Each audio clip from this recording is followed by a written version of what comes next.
Olá, caro aluno, tudo bem? Seja mais uma vez muito bem-vindo à nossa videoaula. Eu sou o professor Leandro Matos e estarei aqui com você hoje na nossa aula de Anatomia do Sistema Nervoso. Essa é uma aula muito curiosa, é muito interessante saber sobre isso, para você justamente saber como é que as coisas funcionam no corpo ou por que elas deixaram de funcionar, tudo bem? Então, eu na verdade dou a dica para você criar curiosidade e ir além, tá? Pesquisar bastante e aprofundar os seus conhecimentos, tudo bem? Pegue então suas canetas, papéis e vamos para a nossa videoaula. Aqui eu coloquei uma divisão que nós vamos chamar de divisão anatômica do sistema nervoso, ou seja, sistema nervoso central e sistema nervoso periférico. O sistema nervoso central ele se divide em encéfalo e medula espinal. O encéfalo ele é separado em cérebro, cerebelo e tronco encefálico. Esse tal tronco encefálico ele é dividido em mesencéfalo, ponte e bulbo, ok? O sistema nervoso periférico é dividido em nervos. Esses nervos são divididos em espinhais e cranianos. Também fazem parte aqui do periférico os gânglios e as terminações nervosas, ou seja, o sistema nervoso central é aquilo que está protegido por parte óssea, ou ele está no crânio ou ele está na coluna vertebral. O sistema nervoso periférico quer dizer aquele que vai se afastar do centro, ou seja, aquele que sai da parte óssea, tá? Então, por isso nós vamos dizer que o nervo dá origem a querer sair ali da parte óssea. O gânglio, nós vamos ver que é uma espécie de uma bolinha que é muito importante. Dentro dele, do gânglio, tem ali os corpos de neurônios, tá? Então é uma área muito importante, nós vamos ver isso. Terminações nervosas, na verdade, quer dizer que é onde terminou mesmo, tá? Agora aqui nós temos uma divisão embriológica. O que é isso? Olha, prosencéfalo, mesencéfalo e robencéfalo. Isso aqui, na verdade, é a origem de tudo. Esse tal prosencéfalo deu origem ao telencéfalo e ao diencéfalo. O diencéfalo e o telencéfalo juntos vão formar o tal do cérebro, que nós vimos no slide anterior.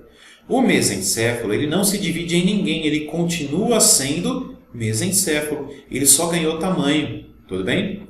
O robencéfalo ele se divide em metencéfalo e esse metencéfalo se divide em cerebelo e ponte. Também aqui vindo do robencéfalo nós temos o chamado mielencéfalo. O mielencéfalo deu origem ao bulbo. Percebam que o nome mielo quer dizer miolo, quer dizer que a partir do bulbo vai começar a medula espinal. Veja esse desenho que interessante. Por cada númerozinho que tem aqui na figura, você vai acompanhando a legenda aqui de canto, tudo bem? Então quer dizer que esse número 1, que é o chamado tubo neural, é o cara que deu origem para tudo isso. O tubo neural deu origem aqui para o prosencéfalo, para o mesencéfalo e para o robencéfalo. O prosencéfalo deu origem então ao chamado telencéfalo e diencéfalo. O mesencéfalo não se divide em ninguém. Percebeu que o número 3 continuou aqui na figura? Ele só ganhou tamanho, tá? O robencéfalo vai sim se dividir em metencéfalo e mielencéfalo. O metencéfalo vai se dividir então em ponte e cerebelo e o mielencéfalo vai dar origem ao bulbo. E aí, consequentemente, se esse tubo continuar aqui, ó, origem da medula espinal, tá? Aqui uma representação de tudo isso que aconteceu, olha a área do prosencéfalo aqui, né, ó, dividida em telencéfalo e diencéfalo. Aqui a área do mesencéfalo que continuou sendo a mesma coisa. O metencéfalo e o mielencéfalo, e aqui a gente vê, olha, metencéfalo deu origem a ponte e cerebelo e o mielo deu origem a bulbo, ok? Aqui o tal do cérebro, e o cérebro é dividido então nos chamados lobos, tá? Aqui eu coloquei uma figura para você enxergar, olha aqui, ó, o lobo frontal, o lobo parietal, o lobo temporal e o lobo occipital. Mas se nós pegarmos essa área frontal e temporal e tentarmos abrir, né, enxergar esse espaço, nós vamos então aqui enxergar o lobo insular. O lobo insular, na verdade, seria o quinto lobo, ele está escondidinho. Nesse corte aqui, né, um corte frontal, estaria aqui representada a parte frontal ou parietal, né, porque é dividido entre os dois, está vendo aqui, ó? E aqui a parte temporal. Se abrir esse espaço, nós vamos chegar aqui o lobo insular, tudo bem? Aqui uma imagem dele fechada, olha, agora sim colorido, ó, frontal, parietal, temporal e occipital. O insular está guardado lá dentro. Aqui uma representação, esse aqui é o tal do telencéfalo, a grande área dele mostrada. E aqui, essa parte que você está enxergando é o diencéfalo, tudo bem? Essa parte aqui que parece um bico, né? Ó, isso aqui é o mesencéfalo. Aqui nós temos a ponte, aqui nós temos o cerebelo e aqui nós temos o bulbo. Olha, perceba que se passar da área do crânio, começa a medula espinal, ok? Aqui, não deixando de lado, tem uma glândula muito conhecida, muito importante aqui do corpo humano, a chamada glândula hipófise. Tudo bem? Partimos aqui para entender como é que o encéfalo humano é irrigado. Aqui nós temos, na verdade, 4 artérias que sobem em direção ao encéfalo. São as chamadas artérias vertebrais e carótidas internas. Essas artérias, na verdade, elas vão acabar se encontrando. As carótidas internas e as vertebrais vão, na verdade, dar origem para essa aqui chamada de artéria basilar. E essa junção que você está vendo aqui nessa outra figura, olha, a vertebral vindo por aqui e a carótida interna, elas vão formar essa outra, e essa é a chamada artéria basilar. Só que esse encontro delas, formando então a junção aqui da basilar, isso é conhecido como polígono de Willis. Tudo bem? Partimos aqui para a medula espinal. Perceba que a medula espinal começa a dar origem para os nervos. Lembra-se disso? Ó? Saiu da parte óssea, é periférico. Aqui nós temos o nervo. O nervo vai saindo em direção a qualquer área que você esteja pensando. A ponta do seu dedo, a musculatura do tórax, do abdômen. Tudo bem? Aqui é uma representação que o nervo ganha o nome quando ele passa embaixo da vértebra. Ou seja, passou embaixo da vértebra T6 é o nervo T6. Passou embaixo da vértebra T12 é o nervo T12. A única área que é realmente diferenciada é a cervical. Na cervical, na verdade, o nervo ganha o nome quando ele passa por cima da vértebra. Porque na cervical nós temos 7 vértebras, porém nós temos 8 pares de nervos. Ok? Quer dizer que na cervical a conta é feita ao contrário. Ou seja, a C7 aqui mostrada para você, o nervo que passou em cima dela ganhou o nome de C7. Porém, o nervo que passou embaixo ganhou o nome de C8. Tudo bem? A medula tem a sua origem lá perto da base do crânio, né? E aí quando ela vai chegando no fim, ela não vai ter esse cone demonstrado até o fim. Vai chegar na altura ali de aproximado vértebras L1 e L2, a medula vai terminar com aquele formato que ela tinha e vai mandar algumas raízes descerem. Essas raízes são muito parecidas com aquele rabo de cavalo. Então deram o nome para isso aqui de cauda equina. Tudo bem? Esse único fiozinho aqui vai em direção ao osso cóccix. Isso aqui é chamado filamento terminal. Lembram-se que no osso sacro nós temos os chamados forames sacrais? Pois bem, esses tantos ramos que desceram aqui da cauda equina passam por dentro dos forames sacrais, se encontram lá de novo e aí formam o tal do nervo isquiático, que você ouve falar bastante por aí. Olha o tal do neurônio aqui, olha, o neurônio é a célula nervosa, ou seja, a célula do sistema nervoso. O neurônio ele é bem demonstrado nesse seguinte formato. Essa região que eu estou aqui circulando é o corpo do neurônio, é a área mais importante dele. Nada pode acontecer com isso aqui. Se atingir essa área aqui, ele vai acabar morrendo, coitado. Tem sempre aquela divisão que se diz, né? Olha, a parte central, se for atingida, não funciona mais. Na parte periférica, se for atingida, possivelmente ele recupera movimento. Isso porque na parte periférica, talvez ele tenha sido atingido nessa região e não no corpo, tá? O neurônio foi demonstrado como corpo. Essas raízes que saem aqui dele são chamadas de dendritos. Tá? Esse fiozinho que sai do corpo, ele vai percorrer dentro dessas bolsinhas em azul e ele vai até o fim. Quer dizer, se ele tiver uma missão de te demonstrar a dor, ele capta a dor de um canto e leva isso até o seu corpo perceber que ele teve a dor. Tudo bem?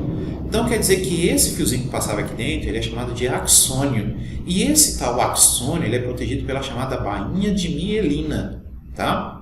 Entre as bainhas de mielina, nós temos os chamados nódulos de Ranvier. E aí é onde acontece, então, a propagação, é o impulso elétrico que vai percorrer esse neurônio. Tudo bem? Lembra daquela demonstração que se tinha? Se bater no joelho, pode ser que ele reaja. Isso é caso o seu sistema nervoso não preste atenção que alguém iria bater ou que talvez a medula não esteja representando isso perfeitamente. Geralmente, a pancada que atinge a medula, ela vai primeiro para o encéfalo e depois ela retorna. Mas, se ele quiser se defender, essa função pode da própria medula retornar para a perna. E aí ele reage, ok? O que eu quero dizer para você? Que o neurônio, na verdade, ele tem função sensitiva, olha, ele percebeu isso e ele devolve. O neurônio também tem aqui a função motora, tá? O que significa isso? Aqui nós temos um fio, olha, um neurônio vindo e ativando esse músculo. Só que esse músculo pode representar alguma coisa, ó. E aí isso aqui é devolvido. Perceberam que aqui nessa projeção tem uma espécie de uma bolinha? Agora vê aqui na figura de baixo, olha, é essa bolinha aqui que eu estou te falando. Essa bolinha representa o tal gânglio que eu havia dito para você. E esse gânglio representa então a união de corpos de neurônios. Esses neurônios que estão vindo para cá, eles têm os corpos deles dentro do gânglio. E esses neurônios que vinham por aqui, têm o corpo dele dentro da própria medula. Tudo bem? Lembra desse rapaz aqui? Já ouviu falar desse rapaz? É o chamado Stephen Hawking. Ele é um dos cientistas mais renomados que já existiu. O Stephen Hawking sofre de uma patologia chamada esclerose lateral amiotrófica. O que quer dizer isso? Na verdade, significa endurecimento de um neurônio motor que trafegava pela medula espinal dele. O Stephen Hawking não consegue mais ter movimento, percebeu aqui pela figura?